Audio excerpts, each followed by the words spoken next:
A single cloud floated in dark, brooding silence. It interrupted a tapestry of perfect blue, with a Sargasso Sea met an azure sky on the sun-bleached Miami coast. It could be seen from every property on the beachfront. It had no evident purpose. It had no discernible effect on anything. Nevertheless, it was there. On a sun-baked penthouse balcony, a frustrated videographer wrestled with a light reflector and camera while enduring a barrage of narcissistic self-obsession. Bro, no cap, what's with the weather? Think I could be out here with clouds in the background? I need the shot to be peak perfection, just like me. Gotta be flawless. The owner of the voice and the penthouse was Blake Jonas. He was sitting on the edge of a long pool overlooking the generous roof terrace and its private tiki bar and conversation fire pit. But none of that seemed to be making him happy right now. Yo, set up right here, bro. Like, by the bar, then we get a clear backdrop. Do I have to think of everything? Sorry, man. My bad, the videographer replied, sucking in a sigh. You're Toby's brother, right? Where is he and the boys? Blake asked, looking at his watch. Yeah, I'm Dan. You sent Toby and the others out for iced coffees and the, Dan's voice trailed off. And what? Blake demanded. Dan's face strained as he looked around. He was out of his comfort zone, not wanting to say the word out loud. You know, the other thing you wanted them to get? Oh, yo, the girls are the party favors, Blake replied at full volume. So, you got that sorted? We're trying to flex hard tomorrow. No, like I said, I only came here... Dan said it patiently, as if explaining to a child. He only met Blake last night, and so far had been far from impressed. Toby asked me as a special favor to do your video so that he could enjoy the party with you.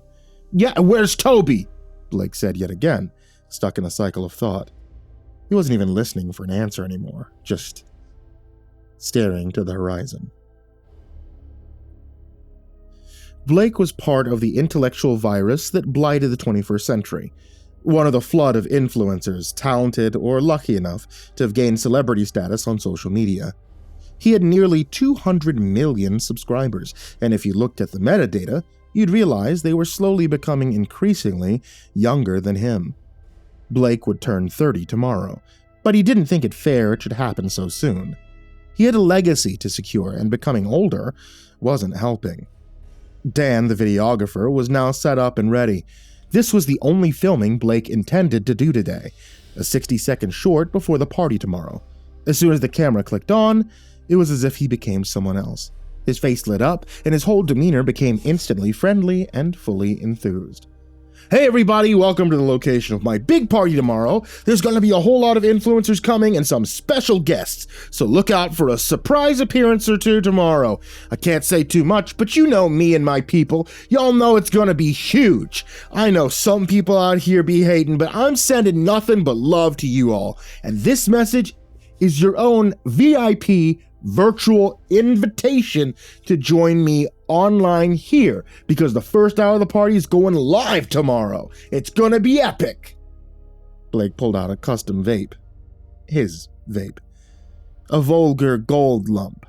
Its diamond finished, flashing prisms across his tanned face. He took a deep hit before blowing out a thick white fog of strawberry unicorn tears. It was, of course, his own brand. He savored the moment, then delivered his well-worn catchphrase.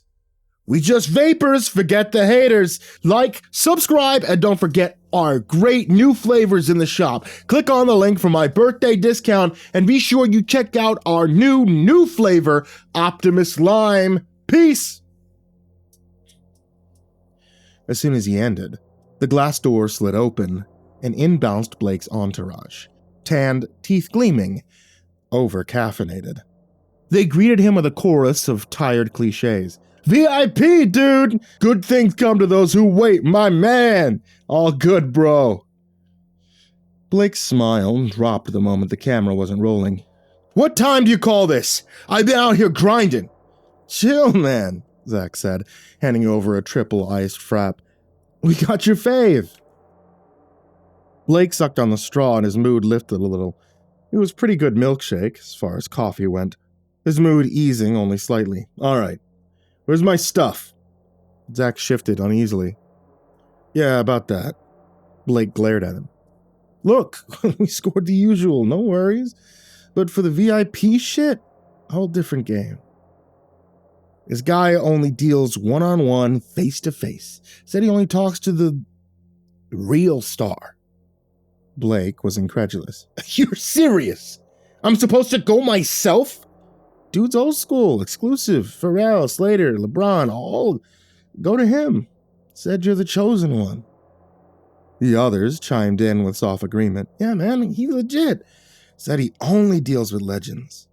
Blake's ego inflated on cue. Fine. Let's go meet Mystery Man. 1 hour later, Blake's Tesla rolled up in front of a shabby, flat-roofed building in Little Havana, across the road from a supermarket that was short on windows but big on check-cashing services. Some dirty Miami bass blasted from the balcony of a nearby apartment. It was not a tourist hotspot. Half of Blake's posse had come along for support. They were staying in the car whilst Blake went inside. 2 of Blake's mid-level security guys had parked up in a black SUV half a block away with a good line of sight. They had strongly advised Blake against this and, as usual, had been strongly ignored. Better security specialists would not work with clients like Blake because of his attitude. Stepping out of the car, Blake walked up to the ubiquitous palm trees that stood on either side of a reinforced metal doorway. It was only the intercom that gave any sense of confidence that the place was still in use. It appeared to have been machined out of brass, with bake-like buttons straight out of the 1930s and an Art Deco speaker grill. It was not a new piece made to look old, but an old piece that someone had scrupulously managed and polished for the better part of a century. Blake became aware that his mouth had gone dry, and a shiver ran down his spine as he pressed the button, despite the 95-degree air temperature. Looking back to the car, he saw his boys laughing and waving at him. You got this, bro! They mouthed in air-conditioned comfort to the car's double-glazed. Blake threw up his hands in a double shaka sign, fingers and thumbs extended, and was about to shout something back when the intercom buzzed with static as door bolts snapped in like gunshots, making him jump. Blake froze for a moment of rare uncertainty, but then pushed the door open and stepped inside. He entered into a short, dark passageway, lit only by the soft amber glow of the room ahead. A beaded curtain covered the doorway, obscuring a clear view of what to expect. Come in. Been waiting for you. The voice was deep, dry, and had an almost musical edge to it. Blake pushed on through the curtain to be met by a tall, thin man in an old, dark suit. He was leaning on the far side of a mahogany counter. His head was shaved. It was hard to put an age on him. He could have been anywhere from 35 to a well-kept 70. Waiting for me? Blake asked, his eyes glancing around him. He was looking at row upon row of shelving and cupboards, fronts of all sizes, all of them built in that same polished mahogany. It had the feel of an apothecary, but the air smelled like a funeral home. Glass display cabinets sat on the countertops and hugged the far wall, all of them filled with drug paraphernalia. Yes, sir, waiting for you, but mine not. My time here is of no real importance. Blake watched the tall man brush invisible dust from his sleeves. The place appeared spotless. Just antiquated. Blake double looked at him, thinking, is this guy for real? Then he remembered why he was here. Alright, cool, man, cool. This place is, kind of interesting. Look, I don't usually do this. And my people said you wouldn't deal with anyone else but me, but honestly, this isn't what I was expecting. You're the guy I need to talk to? Indeed. I am the guy. the man said back to him, leaving an uncomfortable silence hanging.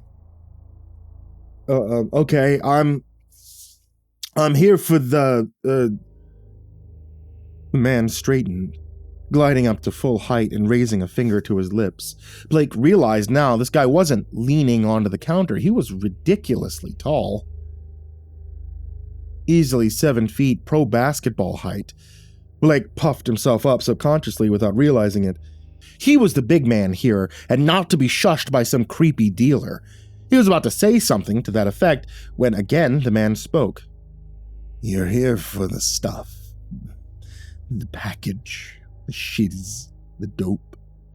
Of course you are, and I'm here to provide my expertise and my service, ensuring you get exactly what you need.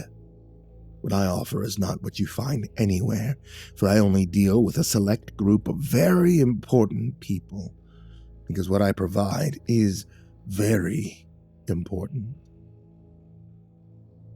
Blake's ego was sated, and he found himself listening to the melodic rise and fall of the tall man's voice. Tell me, sir, have you been to a fine restaurant, encountered a sommelier?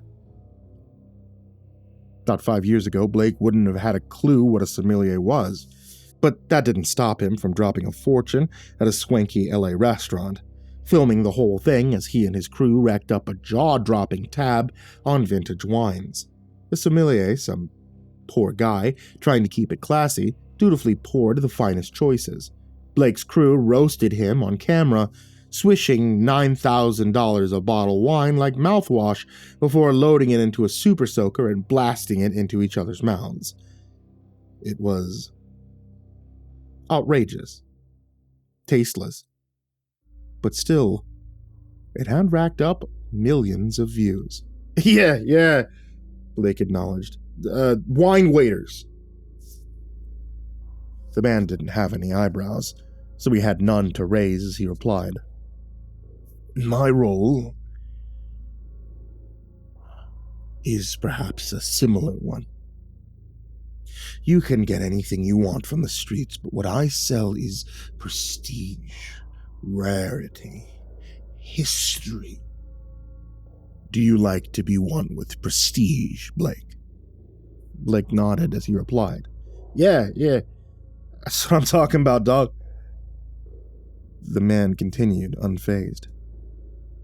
I deal in what can't be found elsewhere. In 2018, a bottle of Domina della Romani Conti sold for $500,000. Not for the taste, but because it was the last from the year the war ended. People weren't just drinking wine. They were drinking history. That's what I offer. Provenance. Authenticity. You buy off the street, you get mystery. Here, where it comes from is everything. Blake was finding himself sold so far on the idea. He hit his vape, throwing out a big cloud above him. Yeah, I think I'm feeling your vibe. So, what you got? I have anything you want. All from history, he announced, moving to open one of the smaller cabinet drawers behind him with a flourish. Elvis Presley's last packet of Percodan, only one tablet missing. He stooped low to another drawer that hissed when it opened as if hermetically sealed. Heath Ledger's Oxycontin from out of his very pocket. Johnny Cash's Amphetamines, Michael Jackson's Diazepam, Kurt Cobain's 9-bar. You can experience the highs from the greatest icons in history. Is anything of interest to you so far? I have more, many, many more. Blake only shrugged his shoulders and sucked at his teeth. This all you got? It's like leftovers from yesterday's celebs? Bro, I'm way bigger than that. Thought this was gonna be something special, you know? This is weird, man. No, I need something bigger. Something like next level. Bigger than Elvis. Blake threw out a shit-eating grin with a mock voice saying, I'm bigger than Elvis, baby. once again hitting his custom vape to create another huge cloud like a fog machine for his act. As it cleared, Blake's eyes were drawn to something high on the shelf, a gloss black woven box, intricately carved with letters embossed onto the front edge, picked out in gold leaf. And for a moment, all the world around him seemed to blur into insignificance. "What's that, bro?" Blake spoke up, pointing. The tall man didn't turn around to follow the direction of Blake's finger. Instead, he simply said, "No." "No?" Blake responded, furrowing his brow. "No, I don't think that's for you." "Yo, fuck you, man. Don't play me. Show me the good shit. I'm not here to get played or have you holding out on me. I'm not here fronting for some chuggy tricks. You even know who I am?" The tall man appeared about to say something, but instead paused and slowly nodded. "You are Blake Jonas, famed celebrity influencer and performer." "I'm the celebrity influencer, bro. 200 million subs. Now show me that bad boy up there." The tall man stretched out his arms, slender fingers wrapping around the box, which he carefully placed upon the counter. Blake could see the golden letters clearly now. HPL. HPL. That's that. You, like, smoke it? HPL is not a what, sir. It is a who. Howard Phillips Lovecraft. You, of course, have heard of H.P. Lovecraft. I never heard of him. Such a cool box, though. What's inside? Again, sir, I really don't think this is for... But Blake cut him off, raising a hand up as if stopping traffic. "Look, I want something special. I'm not walking out of here with a half strip of Percodan. I need something that will impress." "What's inside?" "This, sir, was Mr. Lovecraft's personal stash, his own blend of marijuana from 1937, though it's a sealed box. I really couldn't vouch in good conscience as regards to its true potency." "So what did this Lovecraft dude even do? Like, what's his deal?" "He was an impeccable writer of horror stories, sir, but only achieved true recognition upon his demise." "He's famous now, though, right? Like, legit?" "Oh, yes, sir. He left quite the impression, still influencing works to this very day." "Oh, shit, influencer. He's like me. You want, fuck it, I'll take it." "As I said, sir, I don't think this is for you." Blake looked agitated. He was a man not used to not getting what he wanted. This conversation had swung back, and for too long, Blake thought. He had other shit to do, and he really wanted that box. He clenched his fist as he spoke. "Now look, stop being a creepy NPC. I said I'll take it. HP Crafty Love Stash. I'm in. How much?" For a split second, the man appeared to grow even taller, and Blake felt that chill he'd experienced earlier return. But the man just nodded before carefully placing the box into a brown paper bag. "So what's this gonna hit me for?" Blake asked, if not demanded. "No charge, sir. Consider this a gesture of goodwill," the man replied, a reptilian smile growing ever wider as he handed over the bag. Staring down into Blake's eyes, he added, "I look forward to our next transaction." Weird, creepy motherfucker, Blake thought to himself. Makes me go through all this performative bullshit. He doesn't even want my money. Fuck him. I'll never be coming back here. Free stash, though. Another win for Blake. All he said was, "Okay. Nice one, bro." Before snatching up the paper bag and heading out through the beaded curtain and towards the exit.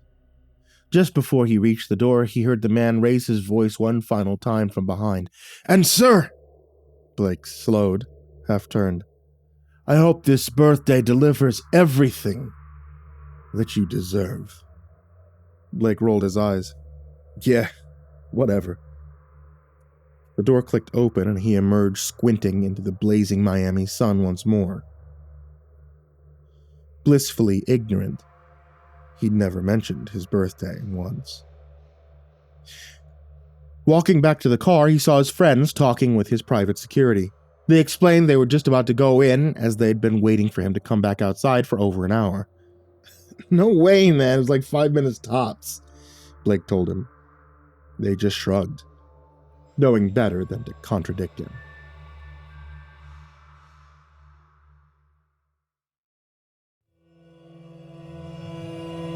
By the time they arrived back at the penthouse, Blake had distracted himself with his to-do list.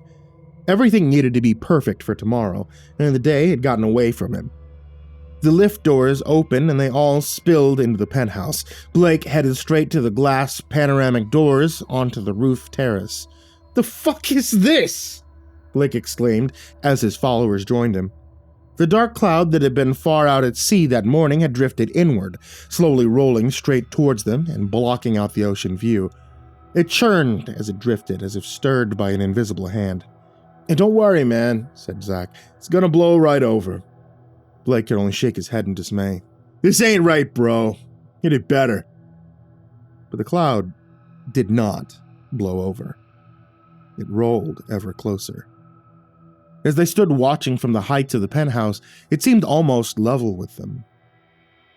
Zach, sensing Blake's mood darken to match the billowing mass, decided to distract him. "So you never said, what did our VIP dealer hook us up with?" Zach's ploy worked. Blake remembered the dark box and had everyone follow him inside. He pulled it from the bag with a flourish. "Nice," Zach said. "What's the letters for?" asked Toby. "It's this dead famous guy's weed. It's his initials, HPL. L's for Lovecraft. You've heard of him, right?" Zach, Toby, and the others shook their heads. Only Dan, the videographer, spoke up. "You gotten a hold of H.P. Lovecraft's stash? How can you guys not have heard of him?" "See, Toby, this is what happens when you don't read. The guy was out there. He was the master of, like, cosmic horror, twisted, crazy genius stuff. I wouldn't be touching that for anything. I mean, seriously, guys, probably leave that shit alone." "Well, lucky for us, you're just the video guy and don't know how we party out here," snapped Zach at him, much to the laughter of the others. Dan looked towards Toby, his brother, for a little support.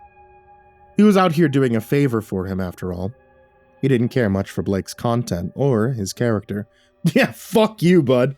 We don't need a babysitter. This here's the good shit, VIP shit from history," Blake announced. "Look, you do you, but Toby, don't be doing this," Dan implored his brother. But Toby only seemed embarrassed with his younger brother's protest, caught between family ties and the trappings of celebrity. He made his choice. "Why don't you take a walk, man? Grown-ups are gonna light up." Dan's skin flushed red with anger and outrage. He slammed down the camera he'd been holding onto a nearby table and stormed out to the lift. He couldn't stand any more of this bullshit. "Woo!" they chanted in mocking outrage as the doors slid shut with a sense of finality. Blake perched on an overstuffed sofa as his entourage gathered around him. He found the latch on the small black box and unclipped it. Old rubber seals reluctantly relinquished their grip, and the top swung open to rest on its hinges. Instantly, the unmistakable aroma of weed hit the room, the rich, musky, pungent scent like no other. Notes of pine, sweat, and earth flooded their nostrils. It was hard to believe it was over 90 years old. But maybe it wasn't, thought Blake. Maybe this whole thing was a con. But then again, he hadn't paid anything for it, and it had to be the best-smelling grass he'd ever encountered. With the rain cloud looming outside, what else was there to do, he thought. 5 minutes later, Zach had rolled up a fat cone, just one, just to try it out. Couldn't hurt. And it could take the edge off Blake's mood. He offered it to Blake, but Blake insisted that Zach try it first. No worries, thought Zach. Thumbing his lighter, he sparked up and closed his eyes, drawing deeply. The smoke flooded his lungs and expanded. He sank back into the sofa before finally blowing out a cloud. "Well?" asked Blake. Bro, this is bomb, Zach declared with a widening smile. "Okay, pass," said Blake, taking it from him and taking a big hit. Each of them passed it in turn, nodding with ever-widening grins and giggles with their appreciation. None of them noticed the dark cloud drift to the glass doors. Not until the glass shattered. "What the fuck?" shouted Blake in alarm, spinning around to see the glass spill across the marble floor and a dark shadow flicker through the mist outside. He sprang up. Zach was first to the gap left by the absent door to see the cloud had settled right on top of them. "What was that?" he shouted, steadying himself as he walked to the broken glass, scrunching underfoot. He looked up. The cloud whirled in slow motion, a circular vortex of grays and blacks that poured mist down to him. Small clips of lightning danced on the edges, self-contained. He looked back to Blake and friends. "Bro, you gotta see..." A thick gray tentacle arched down from above, wrapping around his torso and head. It seemed to happen instantly. It ripped him in half with a fountain of blood that splashed across the terrace and into the penthouse, splashing across those who had been nearest. Blake's head swelled, no longer feeling like his own. His heart felt twice its usual size, and a thick feeling of nausea flooded through him as he felt rooted to the floor. Two more tentacles now thrust into the room, emerging from a vast dark mass in the cloud's shadow. These were as thick as tree trunks. One smashed Blake aside, cracking his ribs, and it picked up a screaming Toby and flung him against the wall so hard you could hear his skull crack open. Blake turned to run as another thick tentacle suddenly blocked his path before whipping backwards with another two victims, compressing its coils, flicking them into the dark maw of the cloud above. Blake could only watch on in terror as the last member of the entourage crouched down behind a sofa. He tried to shout a warning as the creeping menace slid behind him, but it was too late. A sucker the size of a dinner plate planted itself over the man's face, muffling his cries as it slowly withdrew, grating his body against the broken glass, painting the floor red with his blood. Then there was only Blake left. Ever more tentacles writhed and twisted their way inside, pulsing with malevolence, dripping with foulness. They blocked every exit but for the shattered door. Blake's temples pounded, his stomach retching with fear. Flooded with panic, he ran for it, and as soon as he made it through, he could not help but look up.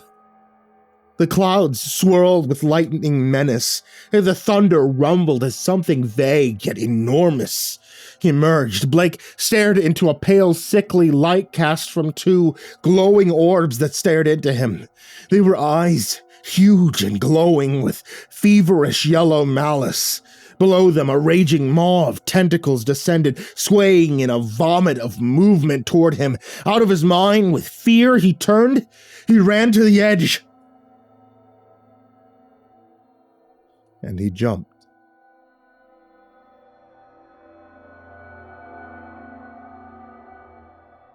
The news report and the original police report were not quite the same. The news reported that Blake Jonas had jumped to his death following a drug-fueled murder spree the night before his 30th birthday. The police report had been different. It was based upon recovered footage from a camera that had been left on a table and still recording. Men in dark suits, government ID, and military sunglasses had collected that original report and that tape within the hour. It didn't show tentacles or otherworldly creatures, but it did show a man being ripped in two by an invisible force, another suddenly being catapulted into a wall, others being levitated, tossed to their deaths. And one last thing it showed before the battery died. It showed a tall, thin figure entering the room and taking an unidentified item from the coffee table before leaving. 50 years later, at an undisclosed location, a quiet transaction is taking place. This is Blake Jonas's vaporizer. the tall man says, placing a gold-plated device on the polished counter. Blake Jonas? Who's that? Someone asked. The tall man smiled. He was influential.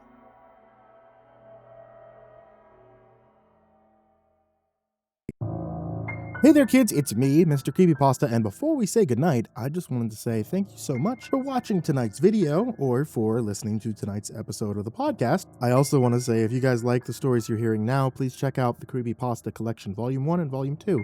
They're available now on Amazon, they're available at Barnes & Noble, they're available wherever you like to get books. They're some of the best authors I've worked with over the years, some of my absolute favorite authors, and some of my friends. So I'd appreciate it if you guys check those things out. There's also an audiobook that I wasn't involved with. I don't know why Simon & Schuster did that, but they did. So you can check that out too, if you'd like listening to books, but you just don't want to hear me.